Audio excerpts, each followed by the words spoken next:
అత్యున్నతమైన సింహాసనంపై ఆసీనుడై ఉంది.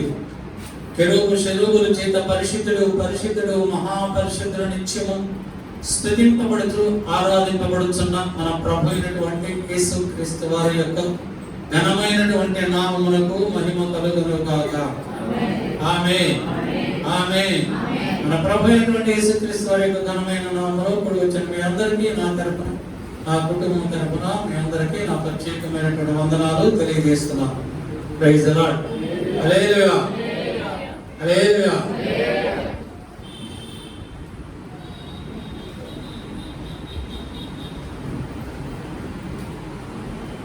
ఒక కుటుంబం ఉన్నది. తల్లి తండ్రి, వారి ఒక కుమారుడు ఉన్నాడు. ఆ తల్లిదండ్రులు ఆ కుమారుడిని చిన్నప్పటి నుంచి కూడా ఎంతో ప్రేమతో పెంచారు. మంచి చదువులు చదివించారు, పెద్దవాళ్ళని చేశారు. అందరూ సంతోషముగా ఆనందంగా ఉంటున్నారు. ఆ కుటుంబంలో చాలా గాఢంగా పెంచారు తల్లిదండ్రులు. ఆ బాబు చక్కగా చదువుకున్నాడు, మంచి ర్యాంక్స్ వచ్చినాయి, మంచి మార్క్స్ వచ్చినాయి. అమెరికాలో మంచి జాబ్ వచ్చింది. ఆ జాబ్కి వెళ్ళడానికి, వీసా కావడానికి బ్యాంకు వాళ్ళు షూరిటీ అడిగారు. ఆ బాబు తల్లిదండ్రులను అడిగాడు, అమ్మా ఇలా నేను అమెరికాలో చదువుకోవడానికి వెళ్తున్నాను, వీసా రావాలంటే బ్యాంకులో డబ్బులు కట్టాలి, బ్యాంకు వాళ్ళు షూరిటీ ఇవ్వాలి అని అంటే వాళ్ళు అన్నారు, నీకు అమెరికా ఎందుకురా, నువ్వు అక్కడే కొడుకువి, నేను ఎంత గారాబంగా పెంచుకున్నాము, మనకి ఇక్కడ ఉన్నది సరిపోద్ది కదా, నువ్వు అక్కడికి వెళ్ళి చదవవలసింది ఏముంది, ఏమైనా చదువుకుంటే ఇక్కడే చదువుకో, ఇక్కడే ఉద్యోగం చేసుకో, మరి నువ్వు అక్కడికి వెళ్ళకపోతే మమ్మల్ని ఎవరు చూస్తారు, నువ్వు అమెరికా వెళ్ళిపోతే మమ్మల్ని ఇక్కడ ఎవరు చూస్తారు, మరి నువ్వు అక్కడవే కదా మాకు అని ఆ బాబుకి ఎన్నో విధాలుగా నచ్చ చెప్పారు. అయినా ఆ బాబు వెళ్ళలేదు. అమెరికా వెళ్ళడం అంటే పెద్ద క్రేజీ కదా, చాలా గొప్ప విషయం. స్నేహితుల దగ్గర, అందరి దగ్గర చెప్పుకోవచ్చు. ఈరోజు తల్లిదండ్రులు కూడా ఎంత ఆశపడతారు, మా అబ్బాయి అమెరికాలో ఉన్నాడు, మా అమ్మాయి అమెరికాలో ఉన్నాడు, అడిగిన అడగకపోయినా అందరికి గొప్పగా చెప్పుకుంటారు. కానీ ఆ తల్లిదండ్రులు అలా చెప్పుకోవడానికి ఇష్టపడలేదు. అసలు అమెరికా వెళ్ళొద్దన్నారు, ఎక్కడే ఉండు, మాకెవరున్నారు నువ్వు తప్ప అని అంటే బాబు వెళ్ళలేదు. మరి బ్యాంకు గ్యారంటీ కావాలని వాళ్ళకు ఉన్నటువంటి ఆస్తి, ఆ పొలము, ఆ ఇల్లు అన్ని బ్యాంకులో తాకట్టు పెట్టేసి ఆ షూరిటీ చూపించి అమెరికా వెళ్ళిపోయాడు. అమెరికా వెళ్ళి అక్కడ చదువుకున్నాడు.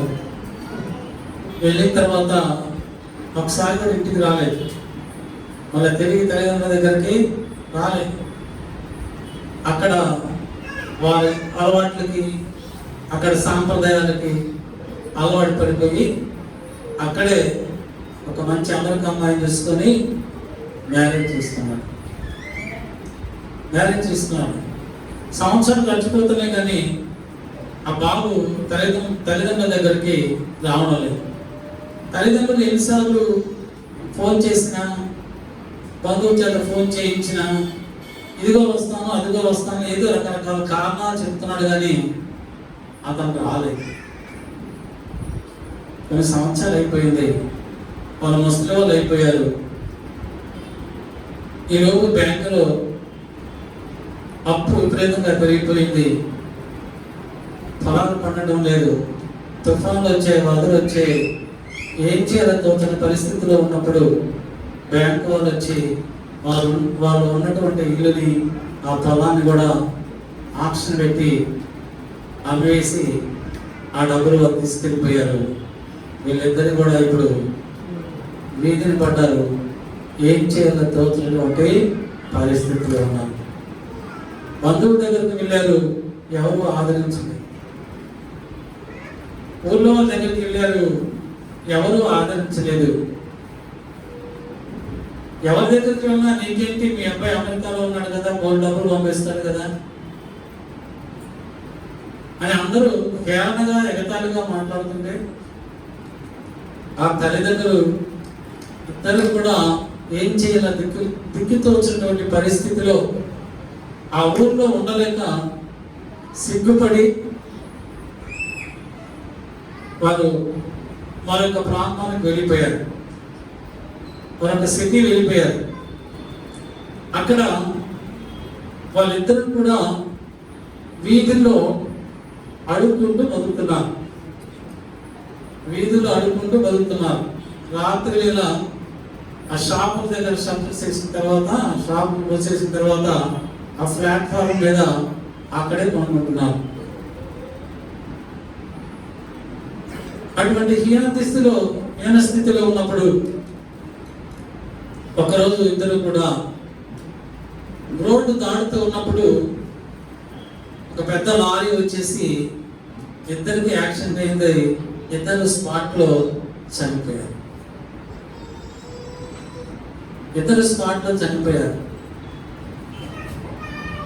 జీవీఎంసీ వాళ్ళు వచ్చారు, వాళ్ళని తీసుకొని వెళ్ళిపోయారు.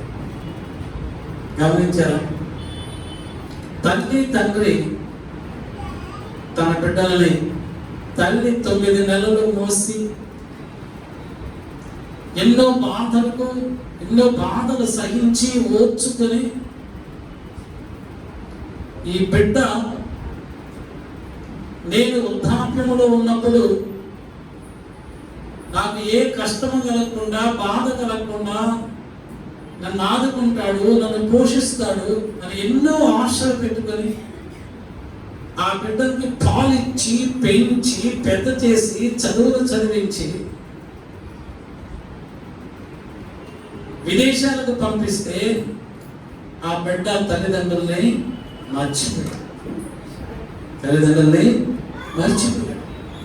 ఎలాగా ఉంటున్నారు, ఎలాగా జీవిస్తున్నారు అనేది గ్రహించలేనటువంటి పరిస్థితుల్లోకి వెళ్ళిపోయాడు. లోకాన్ని ప్రేమించాడు, లోకస్తుని ప్రేమించాడు, స్నేహితుల్ని ప్రేమించాడు, అక్కడ ఉన్నటువంటి ఆ సంప్రదాయాలను ప్రేమించాడు.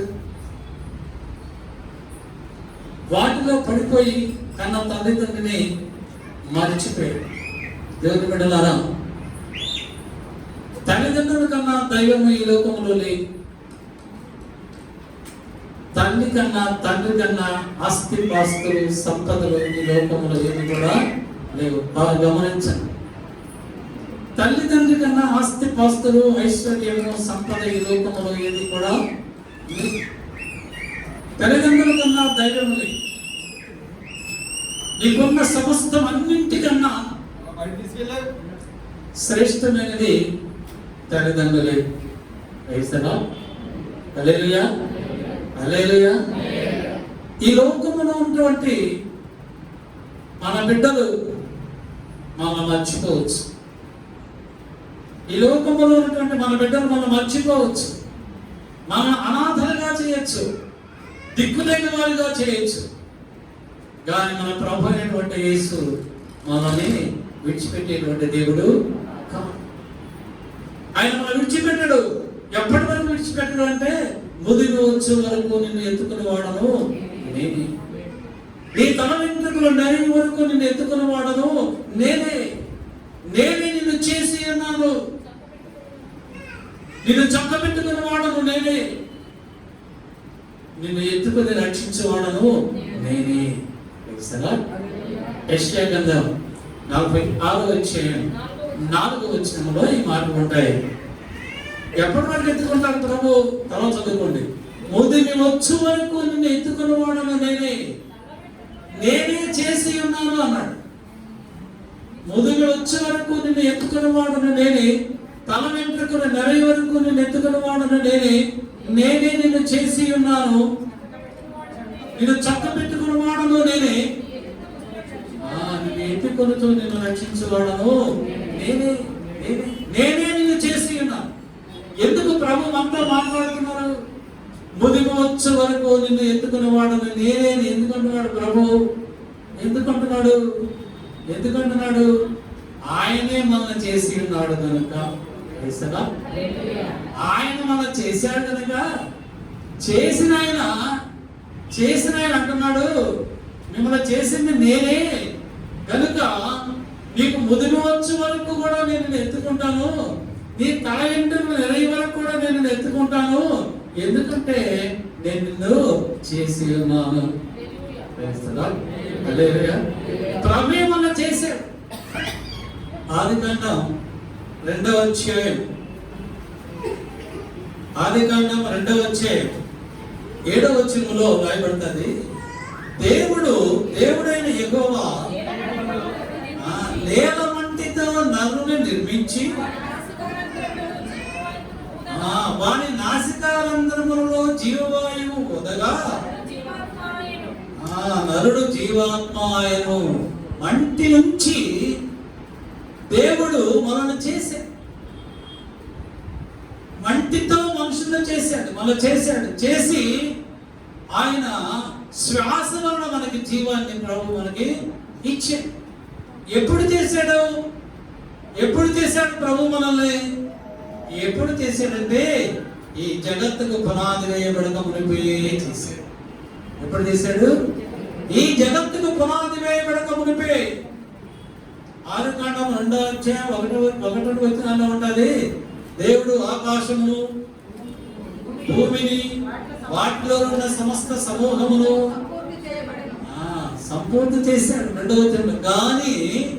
కానీ మనల్ని ఎప్పుడు చేశాడంటే అపోస్తలుడైన పౌలు అంటున్నాడు, ఎఫెసీయులకు రాసినటువంటి పత్రిక 1వ అధ్యాయం 6వ వచనంలో, జగత్పునాది వేయబడక మునిపే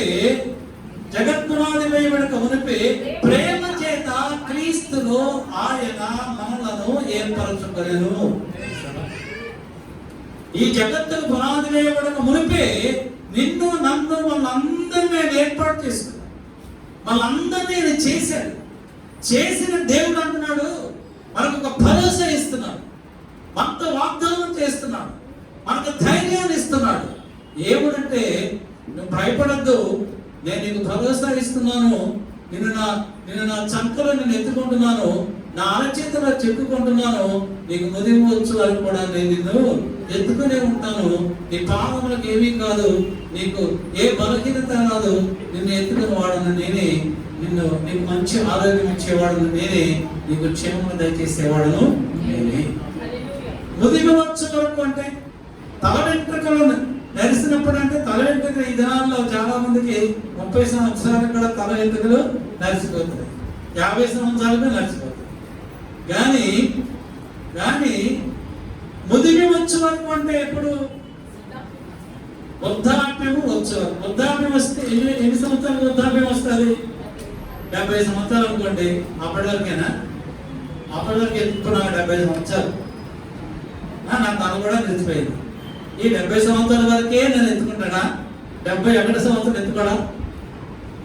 వేసలా ముదిమి వచ్చు వరకు అంటే మీరు ఏమనుకుంటున్నారు? మనం మరణించే వరకు అని అనుకుంటున్నారా? మనం మరణించే వరకు. నేను అనుకుంటున్నాను ముదిమి వచ్చు వరకు అంటే మనం మరణించే వరకు కాదు. ఎప్పటి వరకు అంటే ఆయన రాజ్యములో ఆయనతో కూడా మనము ఉంటున్నంత వరకు. ఆయన రాజ్యములో ఉంటున్నంత వరకు అంటే ఆయన రాజ్యములో మనం ప్రవేశించేంత వరకు. ఎప్పుడైతే మనం ప్రవేశిస్తామో అప్పటి వరకు కూడా ఆయన మనం ఎత్తుకొని ఉంటాడు.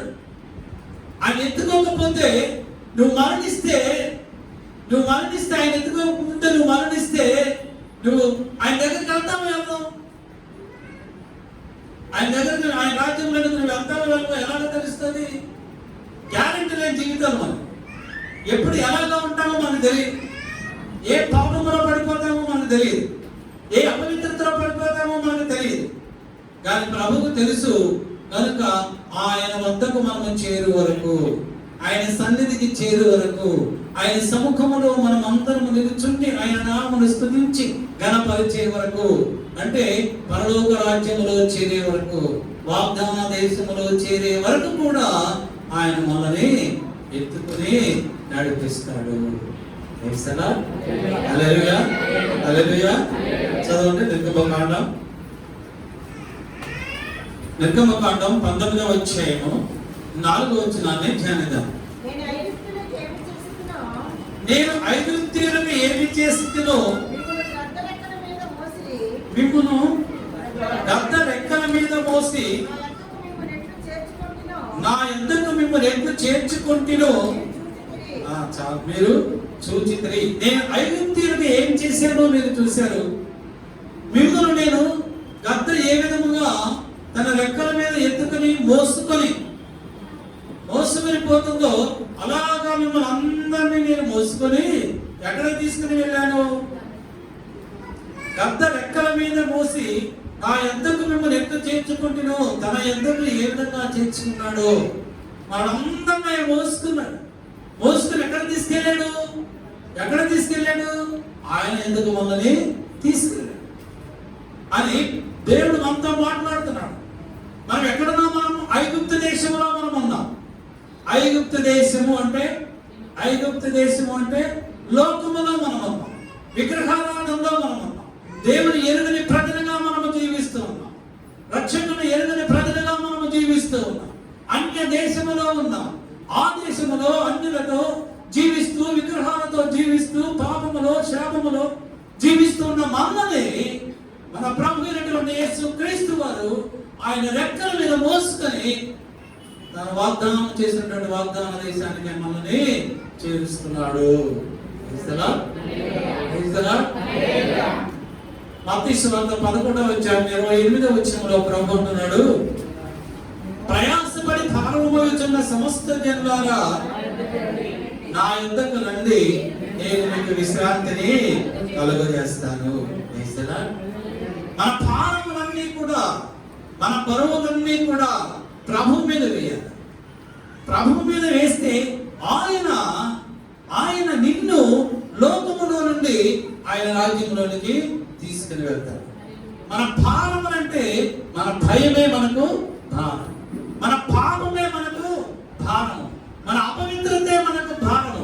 ఈ అపవిత్రత అనేటువంటి భారాన్ని, పాపం అనేటువంటి భారాన్ని, ఈ విగ్రహారాధన అనేటువంటి భారాన్ని ఆయన మీద మనము వేయాలి.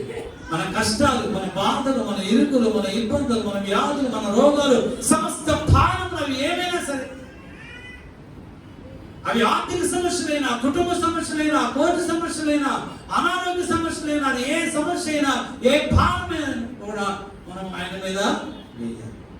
ఆయన మీద వేస్తే ఆయన మోస్తాడు. ఆయన ఎందుకు మోస్తాడు? ఆయన మనల్ని చేసి ఉన్నాడు కనుక, ఆయన మనం చేసి ఉన్నాడు కనుక, ఆయన మన తండ్రి కనుక, మనం ఆయన బిడ్డలము కనుక. ప్రతి తల్లి, ప్రతి తండ్రి తమ బిడ్డలకు మంచివి, శ్రేష్టమైనటువంటివి, అమూల్యమైనటువంటివి ఇవ్వాలని ఆశపడతారు. శ్రేష్టమైనటువంటి ఈవులు, అమూల్యమైనటువంటి ఈవులు ప్రతి తల్లి, ప్రతి తండ్రి కూడా ఆశపడతారు. తనకున్న సమస్తము నా బిడ్డలే. అలానే ఈ లోకంలో ఉన్న తల్లిదండ్రులే అలాగ ఆశపడుతూ ఉంటే మన ప్రభు నిశ్చయముగా మనకు అమూల్యమైనటువంటి ఈవులు మాత్రమైనా అనుగ్రహిస్తాడు. అందుకే మన భారములన్నీ కూడా ప్రభు మీదనే వేయాలి. మన భయములన్నీ ప్రభు మీదనే వేయాలి. మన సమస్యలన్నీ ప్రభుకే అప్పచెప్పాలి. అవి మన దగ్గర ఉంటే ఆ భయము మనల్ని భయపెడతారు. ఆ సమస్య మనల్ని భయపెడతారు. ఆ వ్యాధి మనల్ని భయపెడతారు. ఆ వ్యాధిని నువ్వు ప్రభు మీద పడినప్పుడు ప్రభు చూసుకుంటాడు. ఆ వ్యాధిని ఎదురండి తీసివేస్తాడు, భయాన్ని తీసివేస్తాడు. ఆయన నీకు భద్రత ఇస్తాడు. ఏమిస్తాడు? భద్రత ఇస్తాడు, భరోసా ఇస్తాడు. ఉదయం తట్టి, నా కుమారుడా, నా కుమారి, నువ్వు భయపడద్దు, నేను నీకు తోడై ఉన్నాను. నేను నీకు తోడై, నువ్వు భయపడద్దు. ఆయన మనకి భరోసా ఇస్తాడు మన ప్రభు. ఒక సహోదరి దేవుని బిడ్డలతో అంటుంది, చదవండి యెహోషువ గ్రంథం 2వ అధ్యాయం 9వ వచనం చదువుకుందాం. యెహోషువ గ్రంథం 2వ అధ్యాయం 9వ వచనంలో రాహాబు అనేటువంటి వేశ్య యెహోషువ దగ్గర నుంచి వచ్చినటువంటి దూతలతో అంటుంది, యెహోవా ఈ దేశము మీకు ఇచ్చుచున్నాడనియు,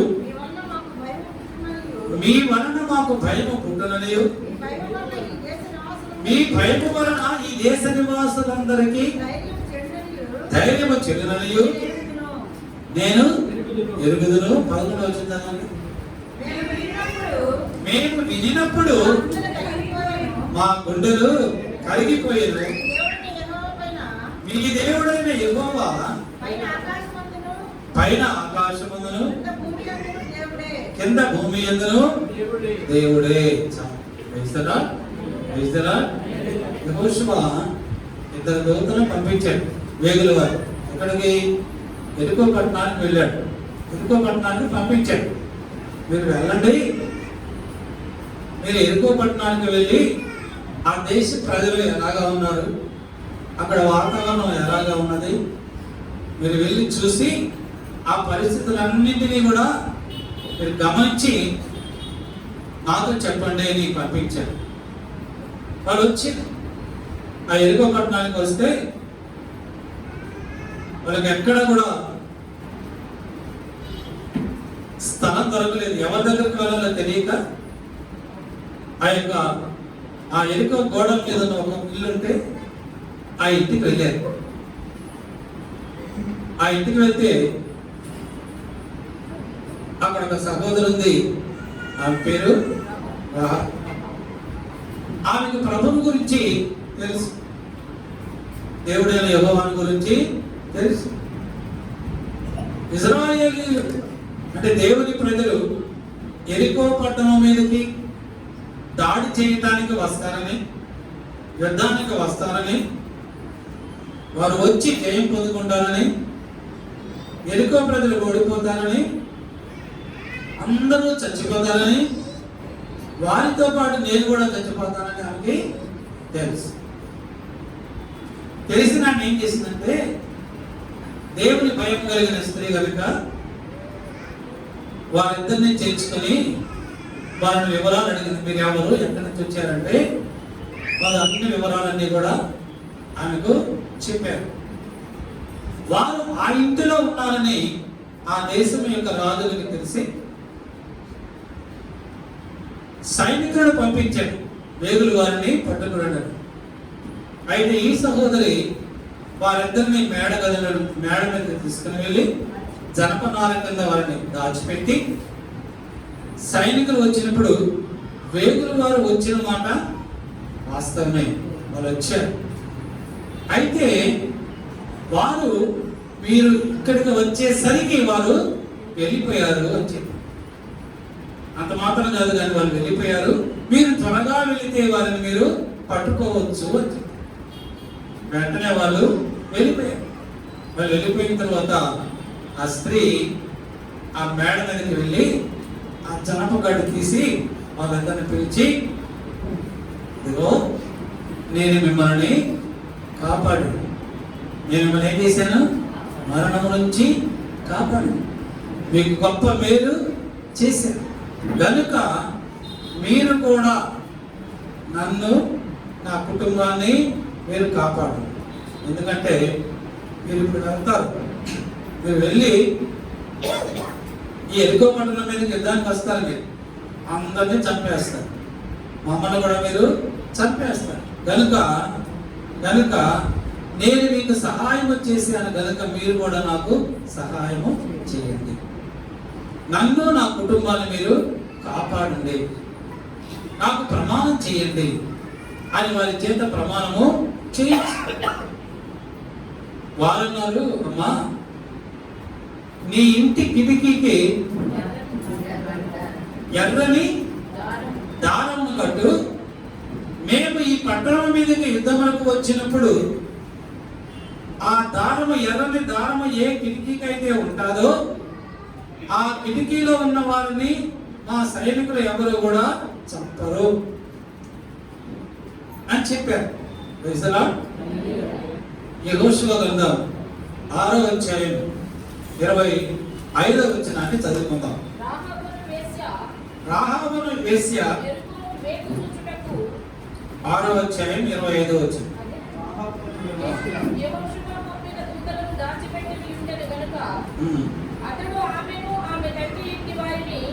యెహోషువ ఆమెను ఆమె తండ్రి ఇంటి వారిని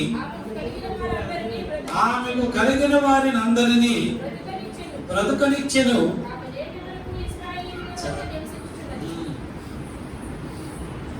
యెహోషువ ఆమెను ఆయన ఇంటి వారిని అందరినీ కూడా బ్రతుకనిచ్చాడు. ఆమె పేరు ఇప్పుడు ఎక్కడ ఉంది? యేసు ప్రభు వారి యొక్క వంశావళిలో ఆమె పేరు ఉన్నది.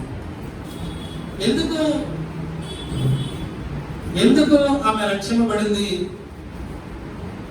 ఆ ఎర్రని దారం అంటే ఏంటంటే, ఆ ఎర్రని దారమే మన ప్రభు అయినటువంటి యేసు క్రీస్తు. బాగా గమనించాం. ఆ ఎర్రని దారమే ఆ కుటుంబానికి రక్షణ. ఆ కుటుంబాన్ని మరణములో నుంచి జీవములోనికి నడిపించింది ఎవరంటే ఆ దారమే. ఆ దారమే రక్షించింది. ఆ దారమే మన ప్రభు అయినటువంటి యేసు క్రీస్తు. ఆ రక్షకుడు ఏ ఇంటిలో ఉంటే సంహారకుడు ఆ ఇంటిలోనికి రాడు. ఏ ఇంటిలో అయితే యేసు ప్రభు ఉంటాడో ఆ ఇంటిలోనికి మరణము రాదు. ఆ ఇంటిలోనికి సంహారకుడు రాడు. హ్యాపీగా నిద్రపోవచ్చు. ఏ దిగులు చింత అక్కర్లేదు. నిర్గమకాండం 12వ అధ్యాయం 23వ వచనములో కూడా దేవుడైనటువంటి యెహోవా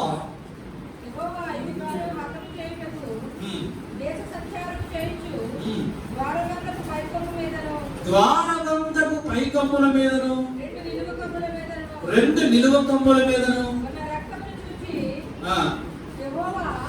ఆ రక్తమును చూచి యెహోవా ఆ తలుపులు దాటిపోవును. ఏ ఇంటి మీద అయితే యేసు ప్రభు యొక్క రక్తము, గొర్రె పిల్ల యొక్క రక్తం ఉంటుందో, ఏ ఇంటి వారైతే గొర్రె పిల్ల రక్తము చేత కడకబడి ఉంటారో, ఏ ఇంటిలో అయితే యేసు ప్రభు వారు ఉంటారో ఆ ఇంటిలోనికి సంహారకుడు రాడు, మరణము సంభవింపదు. మరి ఎవరికి సంభవిస్తారు మరణము? యేసు ప్రభు లేని ఇంటి వారికి. ఎవరైతే యేసు ప్రభువును తమ రక్షకునిగా అంగీకరింపరో వారందరినీ మరణము దర్శిస్తారు. వారందరినీ సంహారకుడు దర్శిస్తాడు. అందుకే అక్కడ రాయబడుతుంది, ఐగుప్తీయులకు మాత్రమే మరణం. ఐగుప్తీయులకు మాత్రమే మరణం. ఆ కుటుంబంలో వారిని మాత్రమే సంహారకుడు దర్శిస్తాడు. దేవుని బిడ్డల ఇంట్లో ఏ మరణము కూడా ఉండదు. అందువల్లనే వాళ్ళు యెహోషువ చేత పంపబడిన ఆ యొక్క వేగులు వారు రాహాబు యొక్క కిటికీకి దారము కట్టారు. ఆ దారమే ఆ కుటుంబాన్ని రక్షించింది. ఇప్పుడు రాహాబుకి భయం లేదు. ఎందుకు భయం లేదు? ఆమె ముందు భయపడింది. దేనికి భయపడింది? ఇజ్రాయేలీలు దేవుని ప్రజలు ఎరికో పట్టణం మీదకి వస్తున్నారు. ఆ పట్టణాన్ని స్వాధీనపరుచుకుంటారు, అందరినీ చంపవేస్తారు, నన్ను కూడా చంపవేస్తారు అనేటువంటి భయంతో ఉంది. ఎప్పుడైతే ఆ యొక్క వేగులు వారిని చేర్చుకుందో ఆమె యొక్క భయం అప్పటితో పోయి, ఆ ఎర్రని దారము కట్టిన వెంటనే పోయి. ఎందుకు పోయింది? ఇప్పుడు ఆమె భారాన్ని ప్రభు మీద వేసింది. ప్రభు మీద భారం వేసింది. ఇప్పుడు రాహాబు భయపడలేదు గనుక, ప్రభు మీద భారం వేసింది గనుక ఈరోజు నువ్వు నేను కూడా యేసు ప్రభు వంశావళి గురించి మాట్లాడుకుంటున్నప్పుడు రాహాబుని గురించి కూడా మనము మాట్లాడుకుంటున్నాము. హల్లెలూయా. నీ భారము ఈ భారము యెహోవా మీద ఉంది. మన భారాలు, మన భయములు అన్ని ప్రభు మీద వేస్తే ఆయనే నిన్ను ఉన్నతమైనటువంటి స్థితిలోనికి తీసుకెళ్ళాడు. ఉన్నతమైనటువంటి స్థితి ఇస్తాడు ప్రభు మనకి. ఉన్నతమైనటువంటి స్థితి ఇస్తాడు. అంతటి ఉన్నతమైనటువంటి స్థితి ప్రభు మనకి ఇవ్వాలంటే మన భారాన్ని ప్రభు మీద మాత్రమే మనము వేయాలి. హల్లెలూయా. చదవండి సంఖ్యాకాండం 11వ అధ్యాయం 14వ వచనం. మోషే అంటున్నాడు ప్రభుతోటి, ప్రభువా ఈ సమస్త ప్రజలను వంటిగా మోయుట నా వలన కాదు. అది నేను ధరింపలేనటువంటి భారము. నీవు నాకు ఇట్లు చేయదలిచిన ఎడల నన్ను చంపుము అంటున్నాడు. దేవుడు అంటున్నాడు, దేవుడైన యెహోవా మోషేతో అంటున్నాడు, మోషే నా ప్రజలందరినీ ఐగుప్తు దేశములో నుంచి కనాను దేశములోనికి నువ్వు తోడుకుని వెళ్ళు నాయకుడుగా ఉండి అంటే మోషే అంటున్నాడు, ప్రభువా ఈ భారం నేను మొయ్యలేను. ఎందుకు మొయ్యలేను? వీరు చెప్పినట్లు వీళ్ళు ఎవరినైతే నన్ను తీసుకుని వెళ్ళమంటున్నావో వాగ్దాన దేశానికి, ఈ ప్రజలు నా మాట ఆలకించరు, నా మాటకు లోబడరు, నీ మాటకు కూడా లోబడని ప్రజలు లేదు. వీళ్ళని తీసుకుని వెళ్ళుట నా వల్ల కాదు. ఈ భారం నేను మోయలేను. ఎవరికైనా అప్పచెప్పు, నువ్వు కాకూడదు, ఈ భారం నువ్వే మోయాలి అంటే అంతకంటే నన్ను నువ్వు చంపేస్తే బెటర్. వేస్తారా? ఎందుకంటే దేవుని ప్రజలు దేవుడు చెప్పినట్లు వినలా, విసిగిపోయాడు. దేవుడు విసిగిపోయాడు, మోషే కూడా విసిగిపోయాడు. అందుకే అంటున్నాడు మోషే, నేను నీ సన్నిధి నాకు తోడుగా రాకపోతే నేను ఈ ప్రజలని వాగ్దాన దేశమునకు తోడుకొని వెళ్ళలేను. నీ సన్నిధి నాకు తోడుగా పంపించు. నీ సన్నిధి నాకు తోడుగా పంపించు. అప్పుడు ప్రభు అంటున్నాడు మోషేతో, మోషే నేను నీకు తోడై ఉన్నాను. నా ప్రజలను మోసేది నువ్వు కాదు, నా ప్రజల భారమును మోసేది నీవు కాదు, నేను మోస్తాను అని అంటున్నాడు. యెహోవా బాహుబలము తక్కువైనదా? 23వ వచనంలో ఉంటది, యెహోవా బాహుబలము తక్కువైనదా? నా మాట నీ ఎడల నెరవేరునో లేదో ఇప్పుడు చూస్తావు నువ్వు. ఇప్పుడు చూస్తావు నా బాహుబలము తక్కువ కాదా? నన్ను తక్కువ కాదు, నువ్వు అంచనా వేయద్దు. ఈ భారం నీ మీద మొక్కుతున్నాను అంటే దానికి కారణం మోసేది నువ్వు కాదు, నేను. నీవు నిమిత్త మాత్రుడివే. నీలో ఏమీ లేదు. నిన్ను నడిపించేవాడని నేను, నీకు శక్తినిచ్చేవాడని నేను, నీకు బలం ఇచ్చేవాడని నేను, నీకు తోడైనవాడని నేను, నా ప్రజల యొక్క కోరికలు ఆశలన్నీ తీర్చేవాడను నేను, నడిపించేవాడను నేనే, నీవు కాదు. నా ప్రజలను ఎత్తుకునేవాడను నేనే. ఎందుకంటే నేనే వారిని చేసి ఉన్నాను కనుక, నేనే వారికి తండ్రి ఉన్నాను కనుక నా బిడ్డలందరినీ నేను క్షేమకరముగా నా కనాను దేశానికి, వాగ్దాన దేశానికి తోడుకొని వెళ్తాను.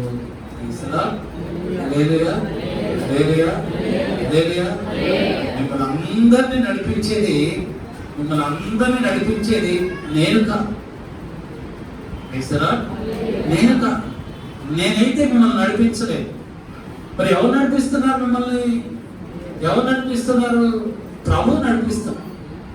మీ సమస్యల్లో, మీ బాధల్లో, మీ కష్టాల్లో, మీ ఇరుకుల్లో, మీ ఇబ్బందుల్లో, మీ అనారోగ్యాల్లో, మీ ఆర్థిక ఇబ్బందుల్లో ప్రభు మీకు తోడయ్యండి, మీకు ధైర్యాన్ని ఇచ్చి, భరోసానిచ్చి, ఇదిగో నా కుమారి, నా కుమారుడా, నేను మీకు తోడై ఉన్నాను అని ఆయన మన బలహీనతలన్నింటినీ ఆయన క్షమించి కనికరించి కృప చూపి మనం రక్షించి ఆదరించి ఎన్ని అడ్డంకులు వచ్చినా ఎన్ని అవరోధాలు వచ్చినా మనం ఎన్నిసార్లు వెనుకంజ వేసినా ఆయన మనం చేయి పట్టుకొని మనల్ని ఎత్తుకొని కాలువల వంటి సమస్యలను దాటించి అడ్డంకులన్నింటినీ చివరికి ఆయన రాజ్యాన్ని మనకి స్వాస్థంగా ఇస్తుంది.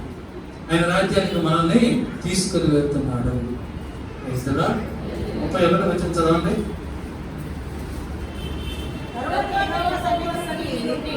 తరువాత యెహోవా సన్నిధి నుండి ఒక గాలి బయలుదేరి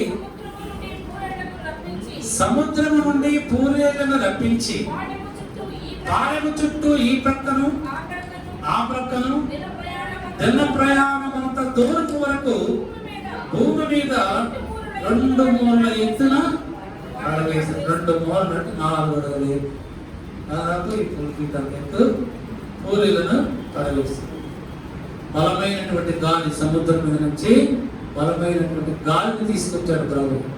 ఇంతకీ వీళ్ళు ఏం చేశారు? మోషేని ఏమడిగారు? వీళ్ళు మాంసం కావాలని అడిగారు. సొరుగుతున్నారు, కొనుక్కుంటున్నారు. ఎన్నిసార్లు చెప్పినా వినడం లేదు. మోషే విసిగిపోయి ప్రభుతో అన్నాడు, ప్రభు ఈ మీరు నడిపించే భారం నా మీద వేయద్దు, దీన్ని నువ్వే చూసుకుని వాళ్ళు కాదని వదిలేసి వాళ్ళకి ఏం కావాలి? వాళ్ళకి తిండి కాదు. కొంతమంది తిండి కొరకే పుడతారు. దేని కొరకు? తిండి కొరకే పుడతారు. ఎలాగ తింటారంటే భార్య ఏం తిన్నదా తినలేదా మనకు అనవసరం. పసిపిల్లలు వాళ్ళు తిన్నారా తినలేదా మనకు అనవసరం. వాడు తింటే సరే, తను మాత్రం తింటే చాలు. భార్య తిన్నారా, పిల్లలు తిన్నారా, తినలేదా, అక్కడ ఏం వండారు ఏంటి అనవసరం. తను మాత్రం ఫుల్గా తినేయాలి. వీళ్ళు కూడా, ఇజ్రాయేలీలు కూడా ఫుల్గా తినాలి. తిండి కావాలి, ఏమున్నా లేకపోయినా తినడానికి తిండి కావాలా, త్రాగడానికి నీళ్లు కావాలి. అయితే దేవుడు విసిగిపోయి గాలిని తీసుకొచ్చి ఆ పూరీలను విస్తారము 4 అడుగుల ఎత్తులో పూరీలను తీసుకొస్తే వాటన్నింటినీ వాళ్ళు మాంసం వండుకొని తిన్నారు. ఎంతమంది తిన్నారు? వారి గొంతులు వరకు తిని ముక్కుల్లో నుంచి కూడా బయటకు వచ్చి అంతగా తిన్నారు. దేవుడి కోపం కదా? దేవుడి కోపం. ఈ లోకంలో ఉన్న తల్లిదండ్రులు కూడా బిడ్డలు తప్పు చేస్తే కోపం వస్తుంది, 2 పీకుతారు. మరి దేవుడు కూడా వాళ్ళని 2 పీకాడు. వేస్తారా? లేదయా, భారం మోస్తాడు ప్రభు, భారం మోస్తాడు. కానీ ఆ భారము నీకు మంచిదైతే, నీకు ఆశీర్వాదకరమైతే, నేను ఆశీర్వదింపజేసే భారం అయితే దేవుడు మోస్తాడు. కాకుండా అది నీ స్వార్థముతో కూడుకున్నటువంటి భారం అయితే, ఆ స్వార్థపూరితమైనటువంటి భారములో ప్రభు మీద నువ్వు వేస్తే ఆయన మోయడు కానీ నీకు శిక్ష వస్తుంది. రైతురా ఇది అడిగిన తర్వాత వీళ్ళు ఫుల్గా తిన్న తర్వాత దేవుడు కోపం వచ్చి వీళ్ళు చాలా మందిని నశింపజేస్తారు. చాలా మంది చనిపోయారు. కనుక నీ భారము ప్రభు మీద వేయమంటే అది యోగ్యమైనదై ఉండాలి. స్వార్థంతో కూడుకున్న భారము ప్రభు మీద వేస్తే ఆ భారాన్ని ప్రభువు తీసివేయడు. హల్లెలూయా. చదవండి మార్కు సువార్త 10వ అధ్యాయం 14-16 చదవండి. యేసు అది చూచి కోపపడి చిన్న బిడ్డలను నా ఎదుట రానీయుడి, వారిని ఆటంకపరచవద్దు, దేవుని రాజ్యము ఇలాంటి వారిదే. ఆ బిడ్డలను ఎత్తి కౌగలించుకొని వారి మీద చేతులుంచి ఆశీర్వదించాను.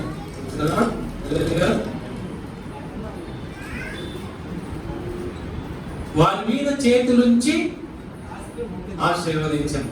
ఆ బిడ్డల్ని ఎత్తుకున్నాను. ముదిగొచ్చు వరకు నిన్ను ఎత్తుకున్న వాడను నేనే. చిన్నపిల్లల్ని తల్లిదండ్రులు ప్రభు దగ్గర తీసుకువచ్చి ప్రభు ఎదురు ఆశీర్వాదములు పొందుకోవాలని ఆశతో వస్తే అక్కడ ఉన్నటువంటి శిష్యులు ప్రభు దగ్గరకు రాకుండా ఆటంకపరిచారు. అప్పుడు ప్రభు అంటున్నాడు, మీరు వారిని ఆటంకపరచొద్దు. నేను రమ్మనమంటుంటే, ఆ బిడ్డలు నా దగ్గరికి నేను తీసుకురమ్మమంటుంటే మీరెందుకు ఆటంకపరుస్తారు, మీరెవరు మధ్యలో అని వారి మీద కోప్పడి ఆ బిడ్డను ఎత్తుకొని కౌగులించుకొని వారిని ఆశీర్వదించాడు. ఎత్తుకున్నాడు, కౌగులించుకున్నాడు, ఆశీర్వదించాడు. ఎవరిని అంటే చిన్న బిడ్డలని. హల్లెలూయా, హల్లెలూయా. ప్రభువు నిన్ను ఎత్తుకోవాలి అంటే, నిన్ను కౌగులించుకోవాలి అంటే, నిన్ను ఆశీర్వదించాలి అంటే నువ్వు ఎలాగా ఉండాలి అంటే చిన్న బిడ్డలాగా నువ్వు చిన్న బిడ్డలాగా ఉంటేనే, చిన్న బిడ్డలకు ఉన్నటువంటి మనస్సు ఉంటేనే. చిన్నపిల్లలు చూడండి, అబద్ధము అబద్ధాలు చెప్పరు. ఏది చూశారో దాన్నే చెప్తారు. కల్మషము లేని స్వభావం ఆలోచిస్తారు. అబద్ధాలు ఈర్ష్య ఉండదు, అసూయ ఉండదు, ద్వేషం ఉండదు, కల్మషం ఉండదు. నిర్మలమైన మనస్సు కలిగి, పవిత్రమైన మనస్సు కలిగి. అటువంటి స్వభావం నీకుంటే అప్పుడు నిన్ను ఎత్తుకొని ప్రభు నిన్ను కౌగలించుకొని నిన్ను ఆశీర్వదిస్తాడు. ఆ స్వభావం నీకు లేకపోతే, చిన్న బిడ్డలకు ఉన్నటువంటి స్వభావం మనకు లేకపోతే దేవుడు మనని మన కుటుంబాలను ఆశీర్వదించడు. మీలో కోపము, అసూయ, ద్వేషము, ఎవరు పడితే వాళ్ళ మీద కోపడుతూనే ఉంటారు. తన కోపమే తన శక్తి, తన శాంతమే తనకు రక్షణ. మన కోపమే ఊరికినే కోపడతారు. ఎవరి మీద కోపడతారు? భర్త భార్య మీద కోపడతారు, ఊరికినే కోపడతారు. మరి ఏం చేయలేదు కదా. ఏం చేస్తుంది భార్య? ఎదురు చెప్తే ఇంకా కోపడతారు.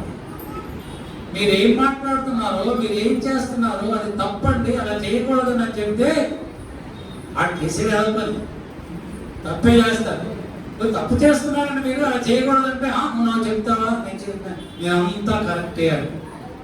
భార్య తిడతాడు, పిల్లల్లో తిడతాడు, అందరిలో తిడితే మరి నిన్ను తిట్టేవాడు నిన్ను కూడా తిడతాడు కదా.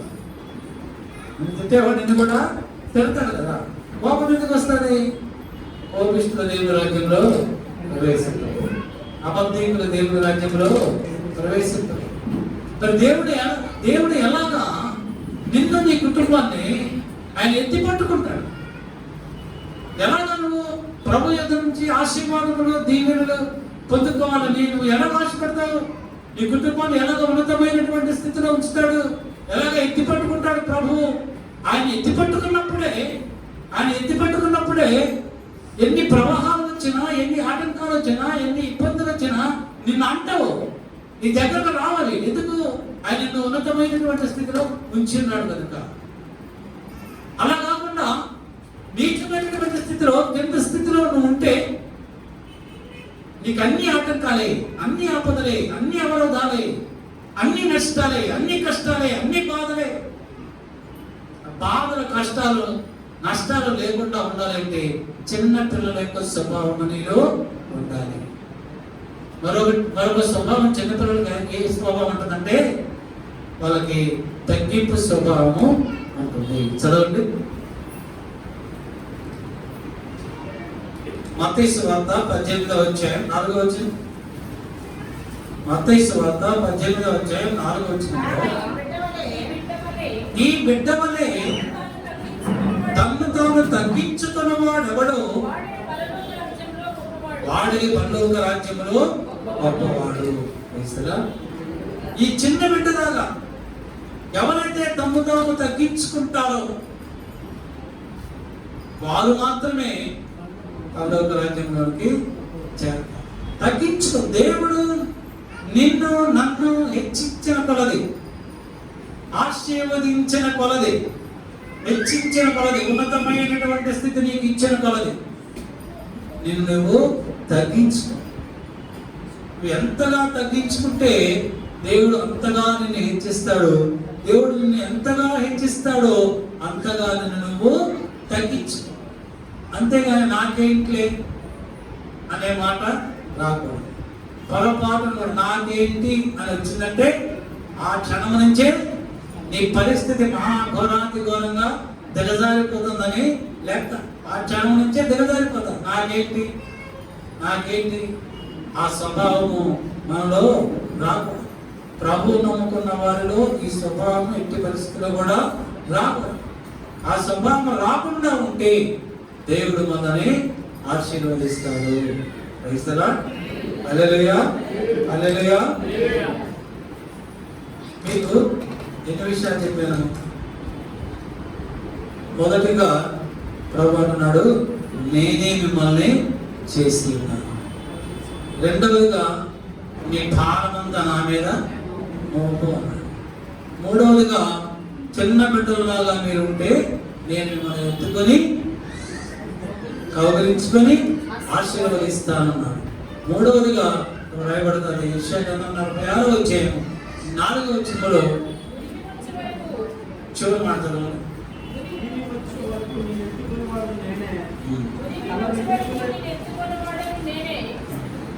చదవమ్మా.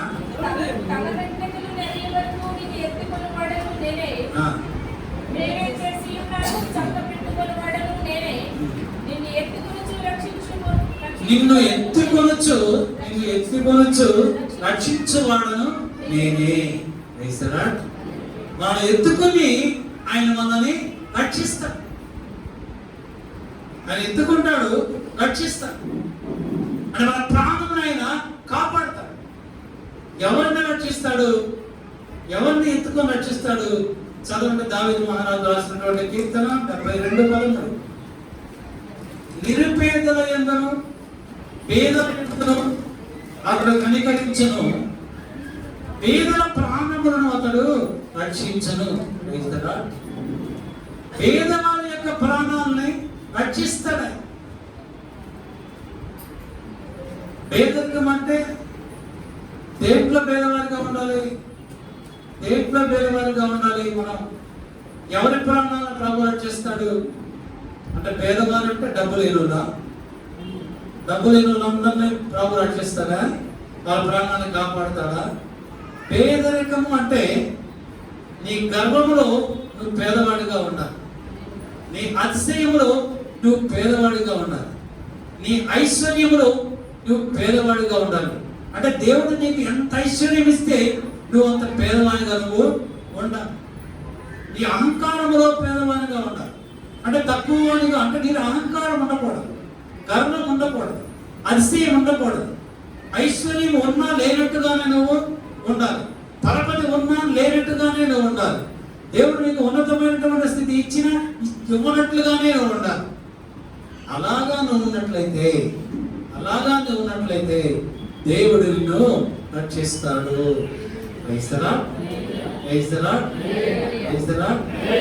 యేసుప్రభు ఒకసారి శిష్యులతో కలిసి ఆయన ప్రయాణం అయిపోతున్నాడు. ఆయన ప్రయాణం అయిపోతున్నప్పుడు నాయిన్ అనేటువంటి గ్రామం వచ్చింది. ఆ గ్రామం దగ్గరకు వచ్చినప్పుడు ఆయన ఆ గ్రామంలో నుండి ఒక విధవరాలు తన కుమారుడు చనిపోతే ఆ కుమారుడు శవం అంటే బయలుదేరి శ్మశానానికి వస్తూ ఆమెకు ఒక్కడే కుమారుడు రాయబడింది. ఆమె కన్నీటితో దుఃఖముతో గుండెలు బాదుకుంటూ ఏడుస్తూ ఉంది. నా ఒక్కడే కుమారుడు చచ్చిపోయాడు, నేను విధవరాలని, నాకెవ్వరూ లేరు, నన్ను ఎవరు చూస్తారు, నన్ను ఎవరు ఆదుకుంటారు, నన్ను ఎవరు పోషిస్తారు, నాకెవరు ఆహారం ఇస్తారు? నాకు కష్టం వస్తే, నాకు బాధ వస్తే, నాకు వ్యాధి వస్తే నన్ను ఎవరు చూస్తారు అని ఆ విధవరాలు కన్నింటితో మున్నింటితో ఏడుస్తూ ఉంది. అయితే ఆ ఊళ్ళో ఉన్నటువంటి ప్రజలెవరూ కూడా ఆమె ఏడుపును చూడలేదు, ఆమె కన్నింటిని చూడలేదు. వాళ్ళంటున్నారు, త్వరగా త్వరగా ఈ శవాన్ని తీసుకువెళ్ళండి సమాధికి. వీళ్ళు ఇక్కడి నుంచి వెళ్ళిపోతేనే ఊళ్ళో వాళ్ళందరూ కూడా అందరూ పొయ్యిలు వెలిగించబడతాయి. అందరూ స్టవ్ అప్పుడు వెలిగిస్తారు ఎప్పుడు?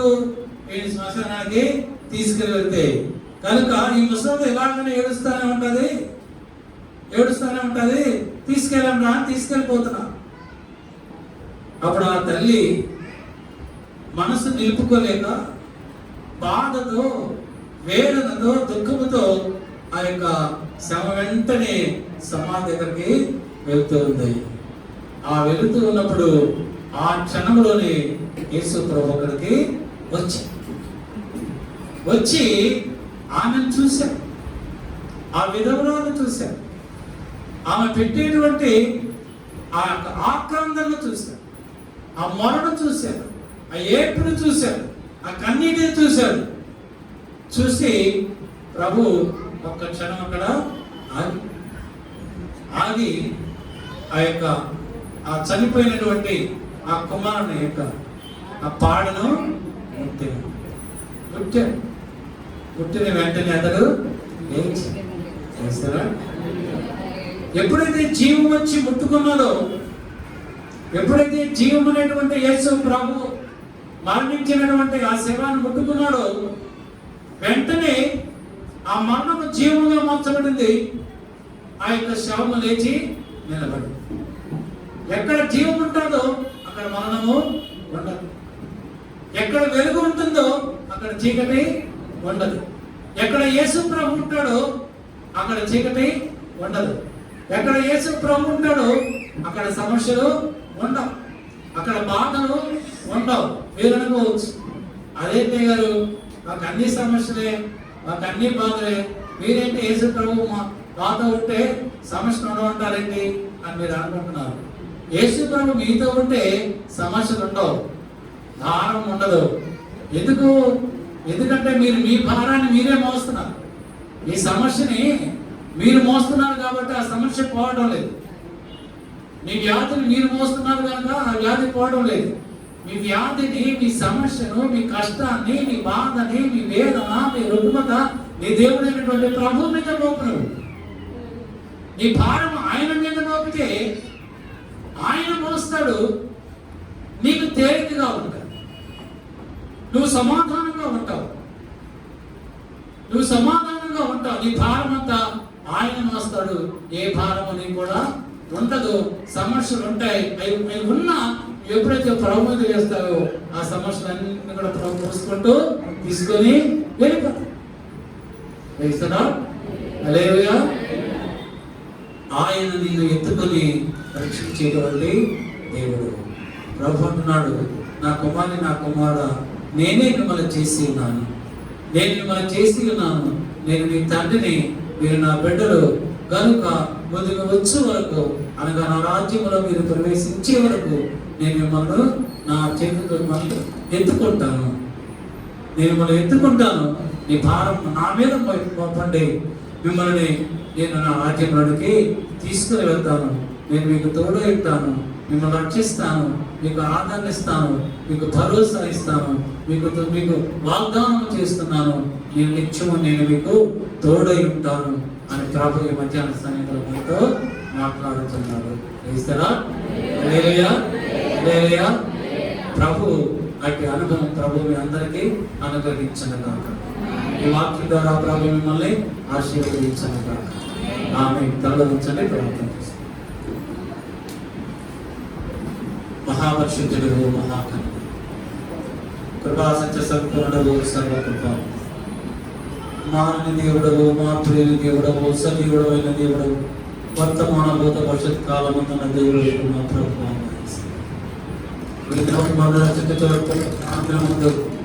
నిదాసుని కాంతమంటే మీరు మాట్లాడినటువంటి శ్రేష్టమైన లేఖను బట్టి మీకు ఇస్తారా. ఉదయం వచ్చే వరకు నేను ఎత్తుకుని వాడాలని నేనే అన్నావు ప్రభు. నేనే మిమ్మల్ని చేసి ఉన్నాను. మిమ్మల్ని ఉదయమహోత్సవాలకు ఎత్తుకునే వాడను నేను, మిమ్మల్ని చంకన పెట్టుకునేవాడను నేనే, మిమ్మల్ని రక్షించేవాడను నేనే మాతో మాట్లాడు. మాకు మీరు ఇచ్చిన భరోసాను బట్టి మీకు ఇస్తాను, మీరు మాకు ఇచ్చిన ధైర్యమును బట్టి మీకు ఇస్తాను, మీరు మాతో చేసినటువంటి వాగ్దానం బట్టి మీకు ఇస్తాను. శ్రమ ఎందును, బాధ ఎందును, వేద ఎందును, దుఃఖం ఎందును మా భారములను మేము మాత్రమే మోసుకుంటున్నా, మా భారం అంతా మీ మీద మోపినప్పుడు మా భారములన్నీ మీరు మోసి మమ్మల్ని మాకు సమాధానం ఇస్తానని మాట్లాడినటువంటి దేవుడు స్తోత్రాలు. అన్న వాక్యమును మా హృదయంలో భద్రపరుచుకొని ఆ వాక్య ప్రకారం జీవించేటువంటి కృప మా అందరికీ మీరు అనుగ్రహించి మీరు ఈ సకల ఘనత మా ప్రభావంలో పొందుకోమని యేసు పరిశుద్ధ నామమును బట్టి అడుగుతూ వెలుగునిచ్చున్నాము మా పరలోకపు తండ్రి. ఆమేన్, ఆమేన్. మన పరమ తండ్రి అయినటువంటి దేవుని ప్రేమయు మన ప్రభువు రక్షకుడైన యేసుక్రీస్తు వారి యొక్క కృపా రక్షణ పరిశుద్ధాత్మ దేవుని యొక్క అన్యోన్య సహవాసము సన్నిధి గొడవచ్చిన సల్లబడలందరికీ ఇక్కడ రాలేకపోయిన వారందరికీ వాక్యములు ప్రకటించిన దేవతలకు వారి కుటుంబములకు అలానే యూట్యూబ్లో వాక్యములు వినిచున్న వారందరికీ లోకములో ఉన్న సకల పరిశుద్ధులకు ఇప్పుడును ప్రభు రాకడ పర్యంతము సదాకాలము తోడైయుండును గాక. ఆమేన్, ఆమేన్. హల్లెలూయా, హల్లెలూయా, హల్లెలూయా, హల్లెలూయా. Praise the lord.